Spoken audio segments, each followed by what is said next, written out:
Hoje temos a honra de compartilhar uma história de fato impressionante.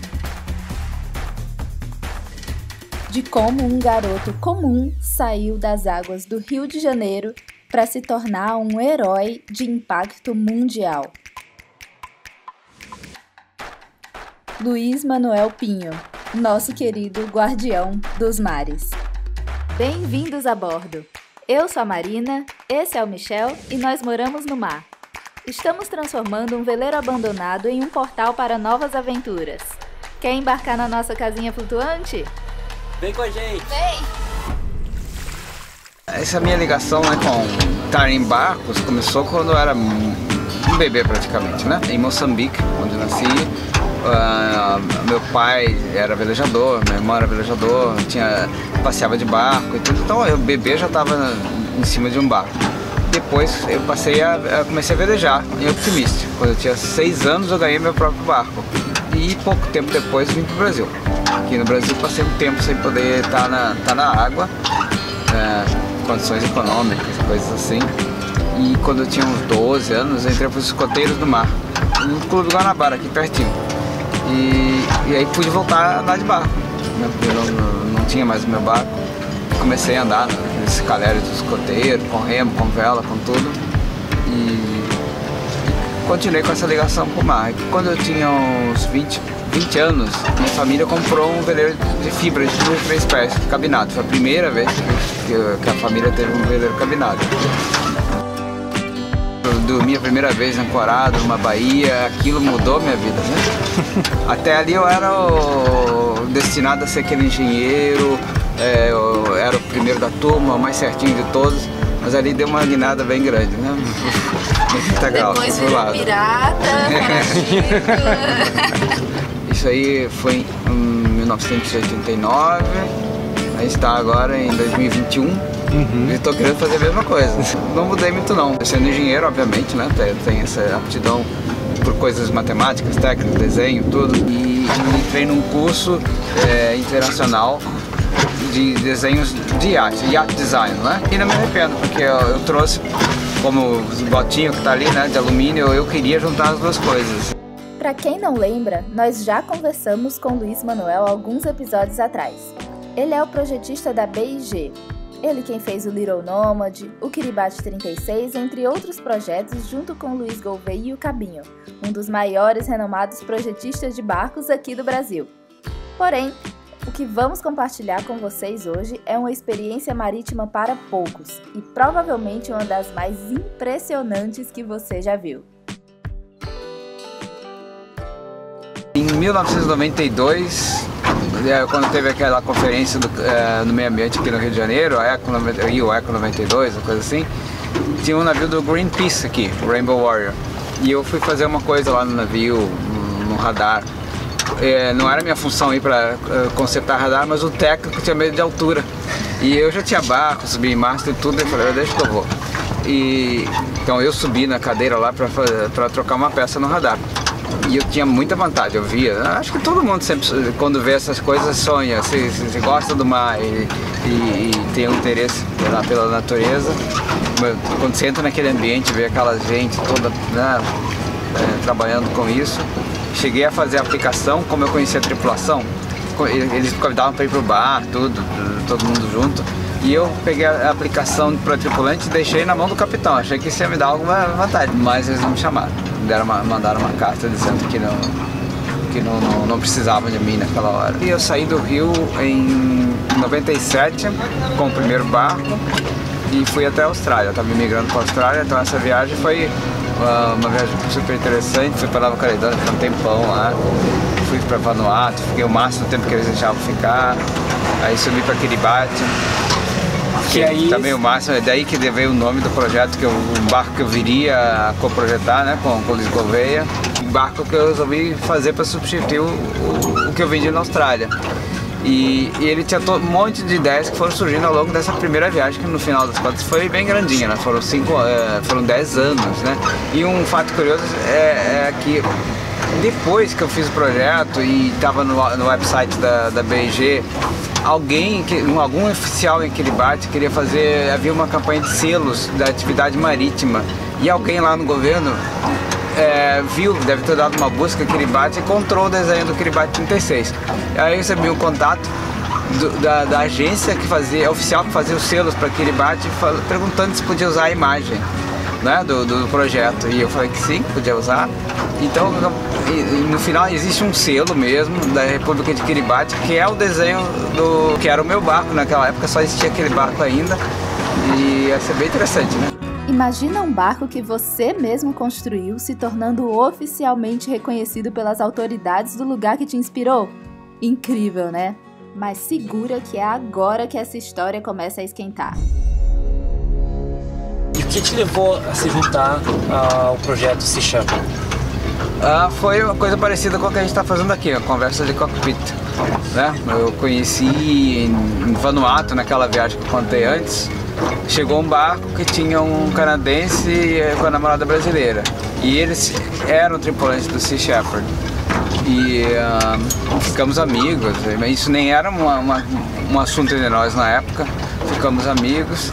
E uns anos depois, né, esse meu amigo, que se chama Locke, que foi capitão do Sea Shepherd também, me chamou para tripular os navios deles. As maiores situações de risco foram nas campanhas do Sea Shepherd, tiveram situações de alto risco. Completamente outro patamar.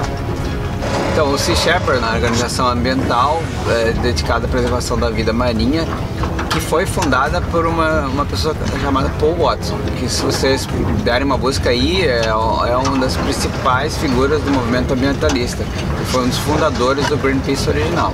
E alguns anos depois, ele resolveu fazer sua própria organização para ser mais independente, fazer o que? Direcionar para as coisas que ele queria. E aí ele criou o Sea Shepherd. No início era só ele, um navio e meia dúzia de abnegados, né, de malucos assim. Esse é um pouco maluco mesmo, né? Você então, na época que eu me juntei, o foco principal era impedir a caça de baleias no território antártico. No território do Tratado Antártico Internacional, né, que é proibido. A pesca ou a caça comercial de baleias em todo o mundo, havia uma moratória. Só que havia um itemzinho na lei que dizia que para a pesquisa é possível caçar baleias. E essa operação japonesa, de uma empresa japonesa, usava isso como um buraco na lei e dizia que era pesquisa, apresentava resultados de pesquisa, mas eles punham uma cota de 1000 baleias, né? Ou seja, ninguém consegue acreditar que eles precisam de 1000 baleias para fazer pesquisa. Era realmente para consumo comercial da carne, né? E eram 1000 baleias mortas, não era 1000 baleias que você vai lá, coloca um chip e faz uma pesquisa? Não, 1000 baleias mortas mesmo, né? E processadas num navio fábrica que produz carne de baleia. Tem provisões na ONU que em águas internacionais qualquer cidadão tem o poder de fazer com que se cumpra a lei internacional. Então o Sea Shepherd estava, nesse caso, baseado nessas provisões. Então era basicamente, né, uma ação privada para tentar impedir ou dificultar a caça de baleias. E foram 12, se não me engano, campanhas contra a caça de baleias na Antártica. Então esse era o principal objetivo, ir lá atrapalhar a caça de baleias por esse grupo, essa empresa japonesa que fazia isso. Vocês estavam lá em águas internacionais, então não tem uma lei, não tem alguém que enforce a lei lá, né? E aí vocês estavam lá para evitar que acontecesse algo de errado. Como é que você faz isso? Como é que você evita que as pessoas caçem baleias e aí depois transportem para um navio fábrica alto mar? Ok. Então, essa frota baleeira, que é de uma empresa japonesa, né? A gente tenta não caracterizar como... Não é o Japão, é uma empresa japonesa que está fazendo isso. Embora hoje em dia já seja o Japão mesmo, mas na época que eu estava envolvido, que a gente fazia essas obstruções, era uma empresa japonesa. Eles têm um navio fábrica muito grande, onde processam a carne da baleia. A baleia que é caçada, né? E eles recebem essa baleia de navios arpoeiros. Quem pega as baleias são os navios arpoeiros. São velozes, são 22 nós e são 3, eles têm 3. Há anos que é a mesma configuração. Então eles têm 13 navios arpoeiros, tem um navio de segurança, tem um navio fábrica e tem um navio tanque para reabastecimento. Então os arpoeiros vão, pegam a baleia, trazem até o navio fábrica, transferem e aí a baleia é processada. Qual é uma maneira de evitar isso aí? Porque o navio arpoeiro não tem nem espaço para colocar uma baleia em cima, não tem nada, não é feito para isso, não é feito para trazer a baleia para cima, a baleia fica presa pelo arpão e é amarrada no costado do navio arpoeiro. Então eles têm que vir, chegar perto do navio fábrica, com um jogo de cabos, transferir o cabo onde está amarrada a baleia e ela é içada para cima do navio fábrica. Então a tática mais eficiente que o Sea Shepherd emprega para dificultar a caça de baleias é bloquear essa transferência. Então qual é o principal objetivo numa campanha dessas? Para iniciar, para começar a obstrução, é encontrar o navio fábrica. Uma vez encontrado o navio fábrica, ficar com ele. Quando vierem os arpoeiros tentarem transferir a baleia, você obstrui. Obstrução pacífica, ou seja, entra no caminho e não deixa que eles se encostem o suficiente para transferir a baleia. Normalmente quando você encontra, acabou para eles, porque é muito difícil furar esse bloqueio. Então às vezes passa mas eles auto-outorgavam uma cota de 1000 baleias. Então nos anos que a gente conseguiu fazer isso bem, nós tínhamos 3 navios e tudo, eles pegavam menos de 100. Então é super eficiente. Quando um navio arpoeiro encontra você, por exemplo, aí passa ao contrário. Em vez de nós procurarmos por eles, eles começam a andar atrás da gente para passar a posição de onde nós estamos para o navio fábrica, para ele ir para outro lugar. Só que com isso, um arpoeiro está ali, seguindo a gente, não caçando baleias. Então se a gente tem 3 navios, um para bloquear e outros 2, você acaba pegando 2 dos arpoeiros só para isso. Só fica um para caçar. E isso não é só querer evitar que eles façam a transferência de uma baleia, ou de 2, das 90, assim. A ideia seria inviabilizar o futuro, né, as próximas temporadas. Isso, porque isso afeta economicamente a operação deles, né? Eles têm uma cota de 1000, eles estão baseando os custos deles em pegar 1000 baleias. E pegam 90, isso afeta a operação e ano após ano. Isso é rentável para eles? Não, essa empresa é meio patrocinada indiretamente por interesses japoneses, até pela máfia japonesa. Então não é uma operação rentável, mas se ficar realmente não rentável, é capaz de parar, tentando sufocar essa indústria ao longo dos anos. E uma outra tática que a gente empregava, que é ilegal o que eles estavam fazendo, mesmo que eles dissessem que era legal com o subterfúgio da pesquisa, continua sendo ilegal e quase todos os países entendem como ilegal. Então eles não conseguem abastecer no caminho do Japão até a Antártica. Então quando eles chegam à Antártica, eles estão com os navios quase vazios de combustível, precisando reabastecer. Então tem que mandar um navio tanque, faz parte da frota. Então uma outra maneira de atrapalhar ou impedir a operação é evitar que eles reabasteçam.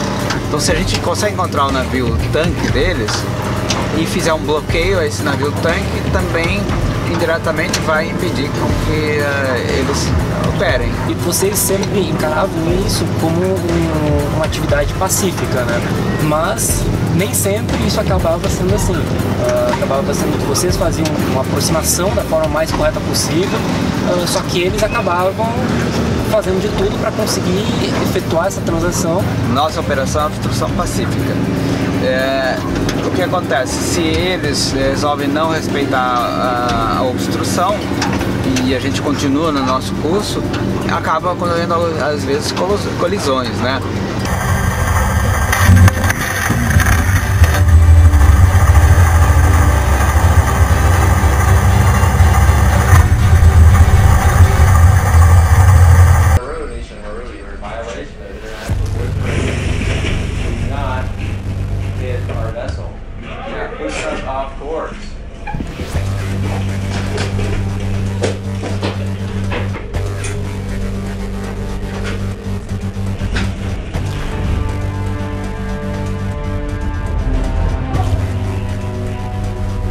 não há sempre aquela que eles falam, não, eles vão lá bater nos navios baleiros. Acontecem colisões indiretamente pelo fato da obstrução pacífica, porque a gente não muda curso para ir para cima dos navios, mantém o seu curso fazendo obstrução. Se eles insistem em chegar no lugar, às vezes acontecem colisões, mas a colisão nunca é uma coisa proposital. Eu disse que nem é proposital, mas até houve uma colisão proposital em que eles afundaram do nosso barco pela tensão pela operação mesmo, né? Acho que um dos capitães japoneses perdeu a cabeça, porque tinha um dos nossos navios, era o antecessor do Brigitte Bardot, era também um barco de alta performance, de fibra de carbono, um casco estabilizado, estava parado e o capitão estava fora, porque eles estavam precisando de combustível. E eles foram passar bem perto, e você vê claramente no filme que o navio arpoeiro vem vindo num rumo e no último minuto vira e corta no meio. Não sei como não tinha gente em cima do barco, e isso é na Antártica, né? Então, felizmente ninguém caiu na água direto, mas afundou, e tiveram que ser resgatados. E até um desses tripulantes estava no meu navio no ano seguinte, entendeu? Então já teve casos mesmo de um ataque, assim, né? Direto, afundar o navio. É uma atividade de risco, né? Porque você está na Antártica, tem icebergs por tudo que é lado e você está numa perseguição. Exato, não é uma atividade arriscada. Posso estar exagerando, mas a minha percepção é que você tem ali uns 40% de possibilidade de não voltar. Até hoje, felizmente, nunca aconteceu, mas é muito... Não é só a atividade em si, o lugar já é perigoso. Um navio sozinho andando ali já corre certos riscos. Tem os icebergs, que são até fáceis de evitar, porque você olha no radar um iceberg, né? Se bater no iceberg é culpa sua. Agora o iceberg solta pedaços menores, que a gente chama de growlers. E esses eles ficam do tamanho razoável. A flor d'água você vê, mas não vê tão bem, aí já não pega no radar. Então você, dependendo da época do ano, se você está muito cedo na estação ou já muito tarde, já chegando, passando o auge do verão, já fica escuro em algumas horas da noite, então você pode ter que estar andando à noite num campo de gelo, por exemplo. Se você está sozinho e você não tem nenhuma missão, você vai andar mais devagar, né? E poder evitar ou se bater, minimizar o risco dessas colisões. Mas se você está numa missão, você sabe que o navio da frota baleeira está em certo lugar, você quer chegar logo, ou quer pedir um reabastecimento, tem que chegar a tempo. Já andei a 14, 15 nós batendo no meio do gelo na campanha, na primeira que eu fui. A segunda também, mas essa é 14 nós, que é com os dois motores do Steve Irwin, e aí dando cada pancada. E o barco não é classe gelo não, o Steve Irwin. Então esse é um dos grandes riscos, né, bater no gelo. Uma tática da frota baleeira é procurar a situação pior possível, um campo de gelo, por exemplo, se enfiar no campo de gelo, andar no máximo da velocidade para ver se a gente não segue, entendeu? Mas a gente normalmente sempre segue. Eu acho a pior tempestade que eles encontram.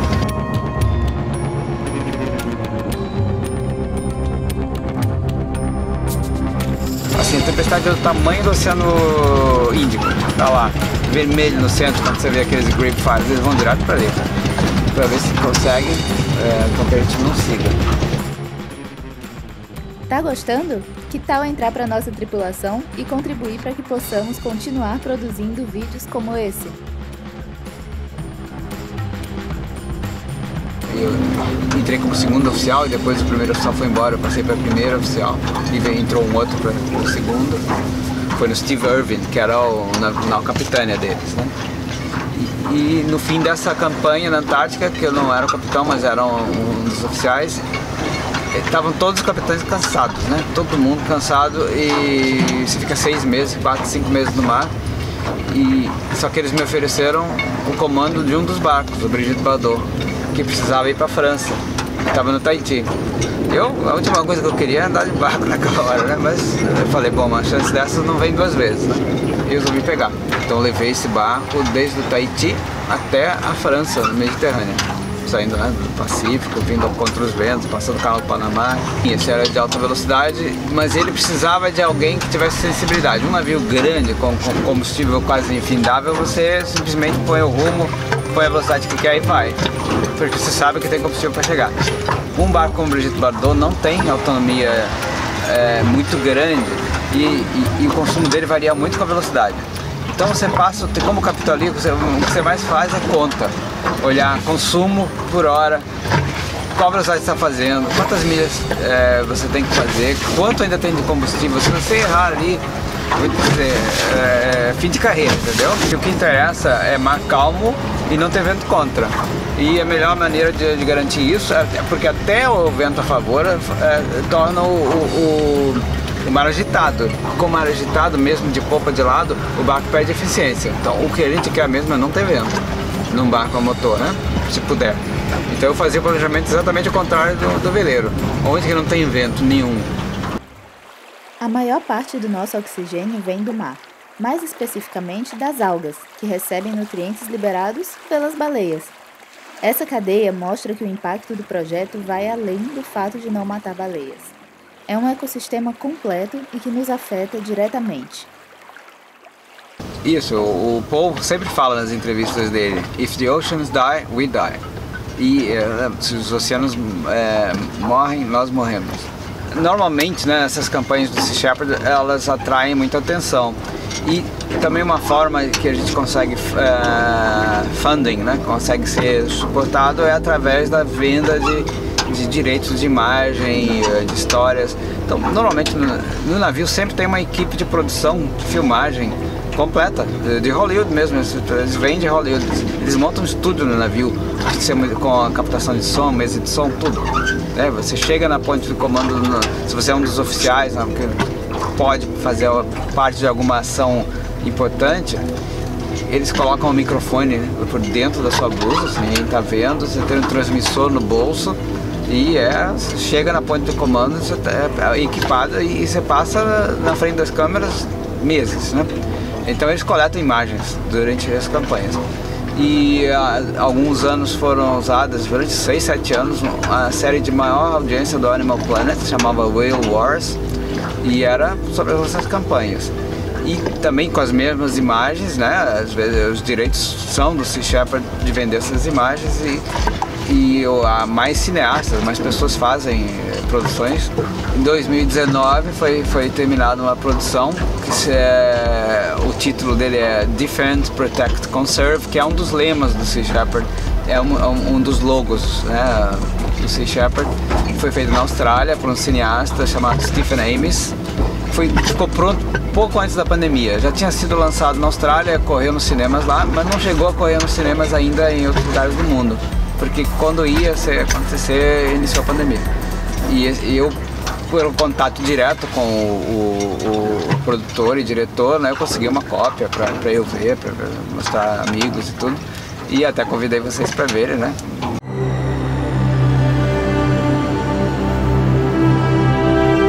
Because we've been so successful, because we've saved 3,600 whales over the past 8 years, the Japanese whaling industry is desperate. And because they're so desperate, they're fighting back, and they're fighting back in a big way. I've always liked that Edmund Burke quote where he says that evil prevails only when good people do nothing.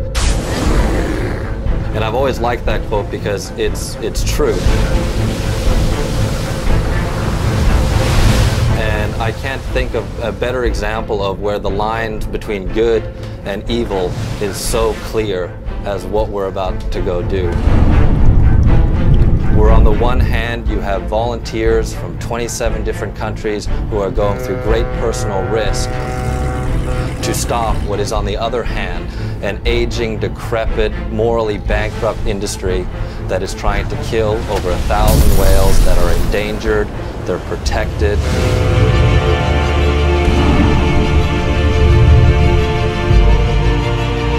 Hopefully it doesn't get too crazy, but if it does, then we'll stand our ground. Get back. Get ready for attack. Stay high. And I can promise you that we will do every single thing that we can to prevent any whales from being killed this season. Mayday, mayday, mayday. This is Bob Barker. We are getting lost. Sink deep into our dark blue world. Existe muito interesse econômico nisso, e uma coisa curiosa, já que você falou dessa parte econômica, que eu me lembrei agora de citar, a necessidade de segredo, a necessidade de ter confiança absoluta na tripulação, tanto que a comunicação acaba tendo que ser bastante filtrada, porque eles já podem ter pago alguém para ser voluntário, para que essa pessoa possa passar nessa posição. Era uma das preocupações. Poderia haver um informante a bordo. E ele está ganhando muito dinheiro.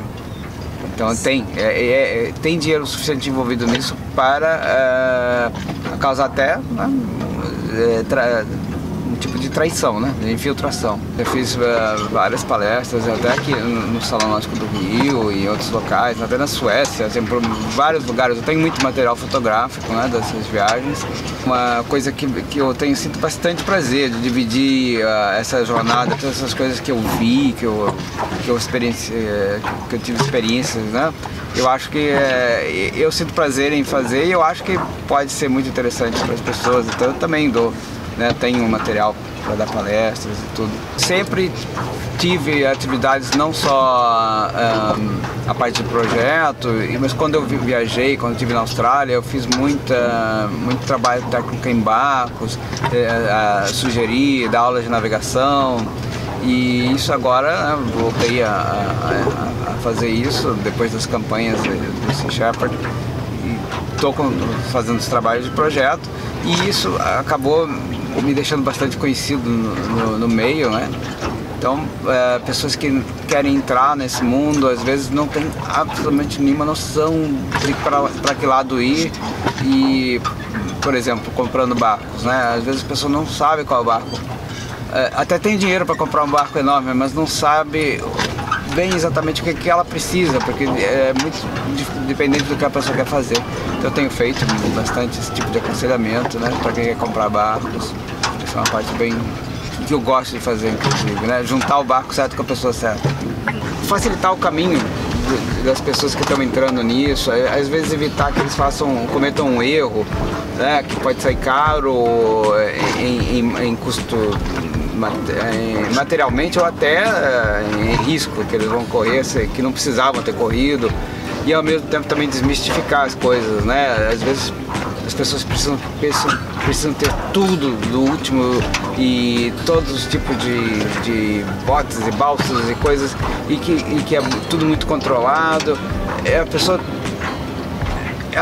o que ela precisa mesmo é vontade de ir. Se ela tiver vontade de ir, esses obstáculos todos ela consegue superar. Eu gosto muito de mostrar aquilo que eu fiz para que as pessoas se inspirem, né?